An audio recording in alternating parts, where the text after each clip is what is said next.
काशी में प्रताप मुकुट नाम का एक राजा राज्य करता था।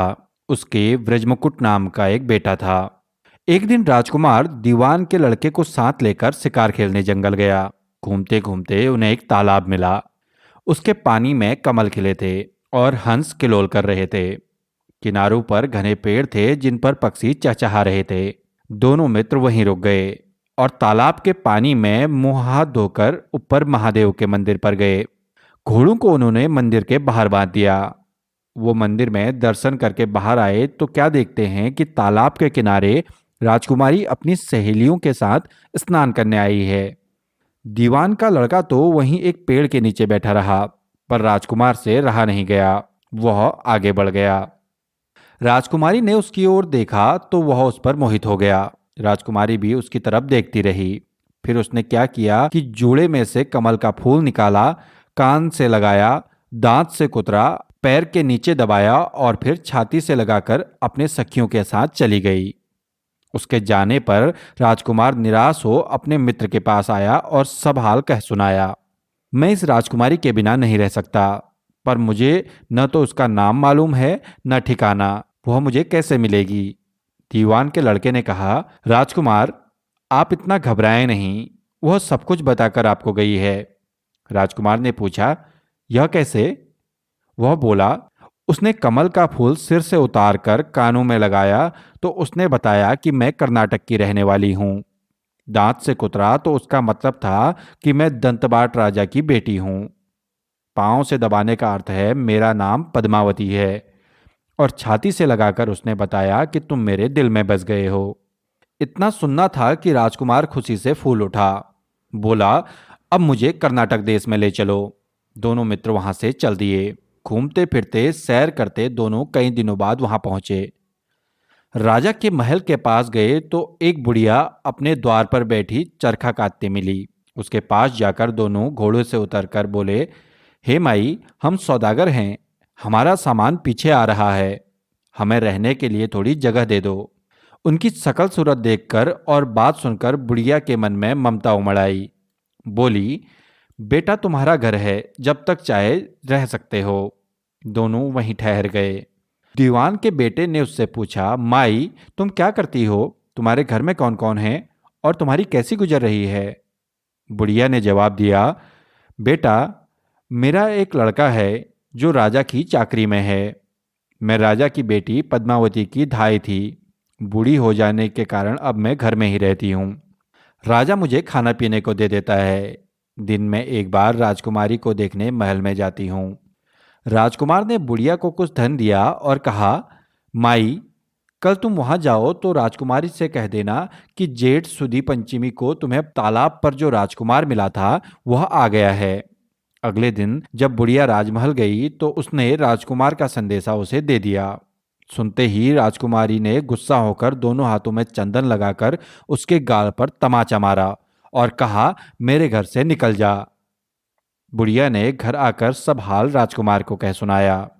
राजकुमार यह सुनकर हक्का बक्का रह गया। तब उसके मित्र ने कहा, राजकुमार, आप घबराएं नहीं, उसकी बातों को समझें। उसने 10 उंगलियां सफेद चंदन में मारी। इससे उसका मतलब है कि अभी 10 रोज चांदनी के हैं। उनके बीतने पर मैं अंधेरी रात में मिलूंगी। 10 दिन के बाद बुढ़िया ने फिर राजकुमारी को खबर दी तो इस बार उसने केसर के रंग में 3 अंगुलियां डुबोकर उसके मुंह पर मारी और कहा, भाग यहां से। बुढ़िया ने आकर सारी बात सुना दी। राजकुमार शोक से व्याकुल हो गया। दीवान के लड़के ने समझाया, इसमें हैरान होने की क्या बात है? उसने कहा है कि मुझे मासिक धर्म हो रहा है। 3 दिन और ठहरो। 3 दिन बीतने पर बुढ़िया फिर वहां पहुंची। इस बार राजकुमारी ने उसे फटकार कर पश्चिम की खिड़की से बाहर निकाल दिया। उसने आकर राजकुमार को सारी बात बता दी। सुनकर दीवान का लड़का बोला, मित्र, उसने आज रात तुम्हें उस खिड़की की राह में बुलाया है। मारे खुशी के राजकुमार उछल पड़ा। समय आने पर उसने बुढ़िया की पोशाक पहनी, इत्र लगाया, हथियार बांधे और दोपहर रात बीतने पर वह महल में जा पहुंचा और खिड़की में से होकर अंदर पहुंच गया। राजकुमारी वहां तैयार खड़ी थी। वह उसे भीतर ले गई। अंदर के हाल देखकर राजकुमार की आंखें खुली रह गई। एक से बढ़कर एक चीजें थी। रात भर राजकुमार और राजकुमारी एक साथ रहे।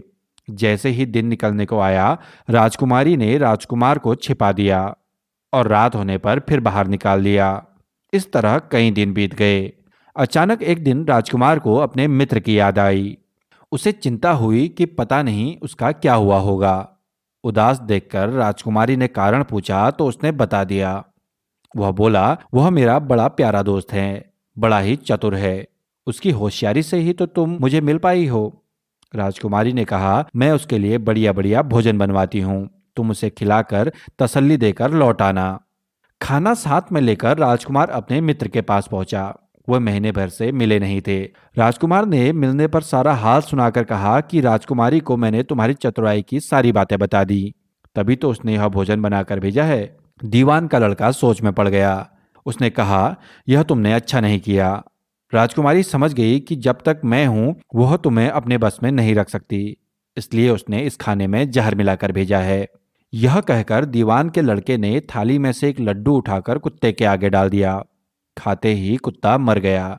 राजकुमार को बड़ा बुरा लगा। उसने कहा, ऐसी स्त्री से भगवान बचाए, मैं अब उसके पास नहीं जाऊंगा। दीवान का बेटा बोला, नहीं, अब ऐसा उपाय करना चाहिए जिससे हम उसे घर ले चलें। आज रात को तुम वहां जाओ। जब राजकुमारी सो जाए तो उसकी बाईं जांघ पर एक त्रिशूल का निशान बनाकर उसके गहने लेकर चले आना। राजकुमार ने ऐसा ही किया। उसके आने पर दीवान का बेटा उसे साथ ले योगी का भेष बनाकर मरघट में जा बैठा और राजकुमार से कहा कि तुम ये गहने लेकर बाजार में बेच आओ। कोई पकड़े तो कह देना कि मेरे गुरु के पास चलो और उसे यहाँ ले आना। राजकुमार गहने लेकर शहर गया और महल के पास एक सुनार को उन्हें दिखाया। देखते ही सुनार ने उन्हें पहचान लिया और कोतवाल के पास ले गया। कोतवाल ने पूछा तो उसने कह दिया कि यह मेरे गुरु ने मुझे दिए हैं। गुरु को भी पकड़वा लिया गया। सब राजा के सामने पहुंचे तो राजा ने पूछा, योगी महाराज, ये गहने आपको कहाँ से मिले? योगी बने दीवान के बेटे ने कहा, महाराज, मैं मसान में काली चौदस को डाकनी मंत्र सिद्ध कर रहा था कि डाकनी आई। मैंने उसके गहने उतार लिए और उसकी बाई जांग में त्रिशूल का निशान बना दिया। इतना सुनकर राजा महल में गया और उसने रानी से कहा कि पद्मावती की बाईं जांग पर देखो कि त्रिशूल का निशान तो नहीं है। रानी ने देखा तो वहां त्रिशूल का निशान मौजूद था। राजा को बड़ा दुख हुआ। बाहर आकर वह योगी को एक और ले जाकर बोला, महाराज, धर्मशास्त्र में खोटी स्त्रियों के लिए क्या दंड है? योगी ने जवाब दिया, राजन, ब्राह्मण, गौ, स्त्री, लड़का और अपने आश्रय में रहने वाले से कोई खोटा काम हो जाए तो उसे तुरंत देश निकाला दे देना चाहिए। यह सुनकर राजा ने पद्मावती को डोली में बिठाकर जंगल में छुड़वा दिया। राजकुमार और दीवान का बेटा तो ताक में ही बैठे थे। राजकुमारी को अकेली पाकर साथ लेकर अपने नगर लौट आए और आनंद से रहने लगे। इतनी बात सुनकर बेताल बोला, राजन, यह बताओ कि इसका पाप किसको लगेगा? विक्रम ने कहा, पाप तो राजा को लगेगा। दीवान के बेटे ने अपने स्वामी का काम किया। कोतवाल ने राजा का कहना माना और राजकुमार ने अपना मनोरथ सिद्ध किया। राजा ने पाप किया जो बिना विचारे उसे देश निकाला दे दिया। राजा का इतना कहना था कि बेताल फिर उसी पेड़ पर जा लटका। राजा वापस आ गया और बेताल को लेकर चल दिया। इस पर बेताल बोला, राजन, सुनो, एक और कहानी सुनाता हूँ। बेताल ने अगली कहानी सुनानी शुरू की कि यमुना के किनारे धर्मस्थान नामक एक नगर था। उस नगर में गणाधिप नाम का एक राजा राज करता था। उसी नगर में केशव नाम का एक ब्राह्मण भी रहता था।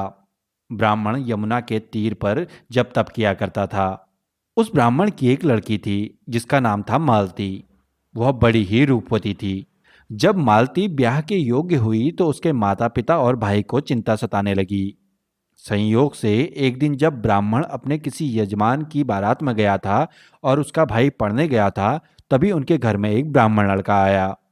लड़की की मां ने उसके रूप और गुणों को देखकर कहा कि मैं तुमसे अपनी लड़की का ब्याह कराऊंगी। होनहार की बात ऐसी हुई कि उधर ब्राह्मण पिता को भी एक दूसरा लड़का मिल गया और उसने उस लड़के को भी यही वचन दे दिया। उधर ब्राह्मण का लड़का जहां पढ़ने गया था वहां एक लड़के से उसकी मुलाकात हुई और उसने उस लड़के से भी यह वचन दे दिया कि वह अपनी बहन की शादी उस लड़के से करवाएगा। कुछ समय बाद बाप बेटे घर में इकट्ठे हुए तो क्या देखते हैं, वहां एक तीसरा लड़का और मौजूद है। दो उनके साथ आए थे। अब क्या हो? ब्राह्मण, उसका लड़का और ब्राह्मणी बड़े सोच में पड़े। दैवयोग से क्या हुआ कि लड़की को सांप ने काट लिया और वह मर गई। उसके बाप, भाई और तीनों लड़कों में बड़ी भागदौड़ हुई। जहर झाड़ने वालों को बुलाया गया पर कोई नतीजा न निकला। सब अपनी अपनी करके चले गए। दुखी होकर वे उस लड़की को शमशान में ले गए और क्रियाक्रम कराए।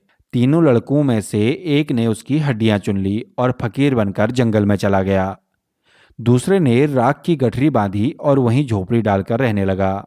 तीसरा योगी होकर देश देश घूमने लगा। एक दिन की बात है, वह तीसरा लड़का घूमते घामते किसी नगर में पहुंचा और एक ब्राह्मणी के घर भोजन करने बैठा। जैसे ही उस घर की ब्राह्मणी भोजन परोसने आई तो उसके छोटे लड़के ने उसका आंचल पकड़ लिया। ब्राह्मणी से अपना आंचल छूट नहीं रहा था। ब्राह्मणी को बड़ा गुस्सा आया। उसने अपने लड़के को छींका और मारा पीटा, फिर भी न माना तो ब्राह्मणी ने उसे उठाकर जलते चूल्हे में पटक दिया। लड़का जलकर राख हो गया। ब्राह्मण बिना भोजन किए ही उठकर खड़ा हुआ। घरवालों ने बहुतेरा कहा पर वह भोजन करने के लिए राजी न हुआ। उसने कहा, जिस घर में ऐसी राक्षसी हो उस घर में मैं भोजन नहीं कर सकता। इतना सुनकर वह आदमी भीतर गया और संजीवनी विद्या की पोथी लाकर एक मंत्र पढ़ा। जलकर राख हो चुका लड़का फिर से जीवित हो गया। यह देखकर ब्राह्मण लड़का सोचने लगा कि अगर यह पोथी मेरे हाथ पड़ जाए तो मैं भी उस लड़की को दोबारा जिंदा कर सकता हूं। इसके बाद उसने भोजन किया और वहीं ठहर गया। जब रात को सब खा पीकर सो गए तो वह ब्राह्मण चुपचाप वह पोथी लेकर चल दिया।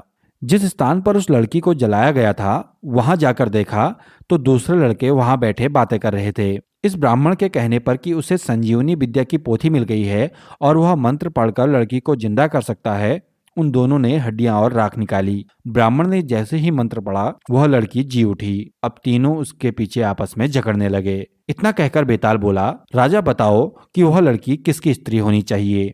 राजा ने जवाब दिया, जो वहां पर कुटिया बनाकर रहा लड़की उसकी होनी चाहिए। बेताल ने पूछा, क्यों? राजा बोला, जिसने हड्डियां रखी वह तो बेटे के बराबर हुआ। जिसने विद्या सीखकर जीवन दान दिया वह बाप के बराबर हुआ। जो राख लेकर रमा रहा वही उसका असली हकदार है।